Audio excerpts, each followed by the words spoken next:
One of the business sectors hardest hit by this pandemic has been air travel. Passenger volume is down a stunning 96% in the U.S., while airline losses have topped $300 billion worldwide.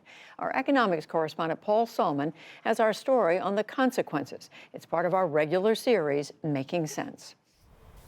Clear skies, barren airports, sidelined jets as far as the eye can see. I think it's going to be probably 2021 before we see a return to normalcy. Brian Pierce is chief economist of the industry's Worldwide Trade Group. The airline industry, not just in the US, but worldwide, is in a complete crisis. Markets have evaporated.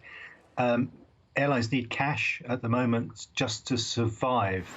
And they'll be getting some, a $50 billion federal bailout, the first $25 billion in grants and loans to pay employees through September 30th. But more than 100,000 people in the industry work for subcontractors, as Herbert Stewart in Philadelphia does. We had a massive layoff at my company here. They laid off about 600 to 1,000 employees. I will also be, as well, probably laid off. So this is going to hit me dramatically. I mean, we're the frontline workers, and we were the first ones to go, and I think we'll be the last ones to go back. Laid off Boston Skycap Joseph Travers, father of 4. My concern is once this is all over, there's going to be millions of people out of work. So that means we're all going to be looking to get back to work. And there's only going to be so many jobs because companies are losing money. They're not going to want to bring us back. And it's scary. It's a scary situation for any family. Also left out of the federal response to the airline crisis, the grounded public. It's frustrating to have to be going to your gate and your gate says canceled and next flight is 6 hours away, and then you wait that 6 hours and then that one's canceled. And if you're canceled? They're really avoiding any commitment to give a refund to anybody.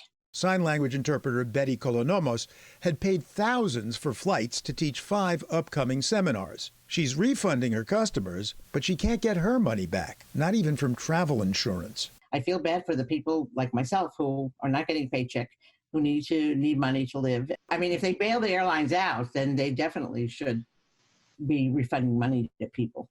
But business is dead, says economist Brian Pierce. Demands for refunds amount to something like $35 billion in the second quarter. You know, it's the biggest drain on airline liquidity. You know, airlines are going to go out of business. Generally speaking, are you suggesting that consumers ought to show more forbearance with regard to refunds? At the moment, the industry is just burning up so much cash, it's not going to be around. I don't want them to go out of business. I don't want to go out of business either. I mean, I think that's a ridiculous argument because they have not been operating on a just break-even level, let's face it. They've been running their businesses completely recklessly. And why is it that we're holding the bill here? The federal airline rescue is fundamentally flawed, says antitrust expert Tim Wu. They've been running a game where they squeeze people in the tiny seats, do everything they can to extract every last dollar out of everybody to make the most profit they could, and then thrown that all into stock buybacks, and to realize after all those billions being spent, they didn't keep anything for a predictable event like this. Well, they didn't know there was going to be a pandemic. Actually, they warned about it in their stock.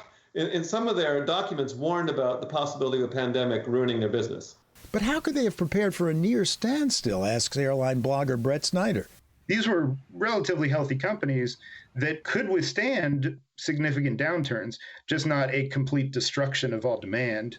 I think that's hard to say that a company should hold on to multi-billions and billions of dollars of cash just in case this type of thing were to happen.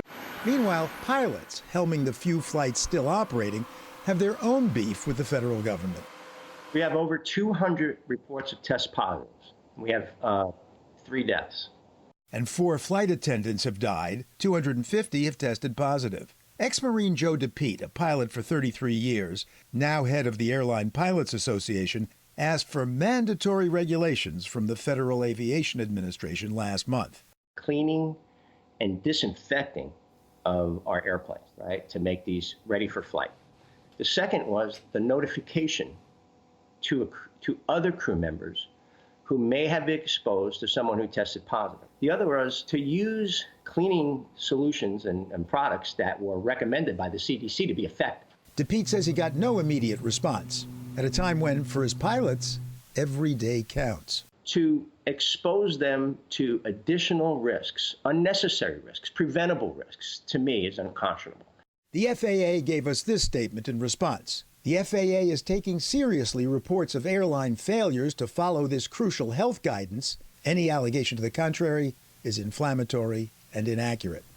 Turbulent times, thousands of flights canceled daily, future bookings down almost 100%.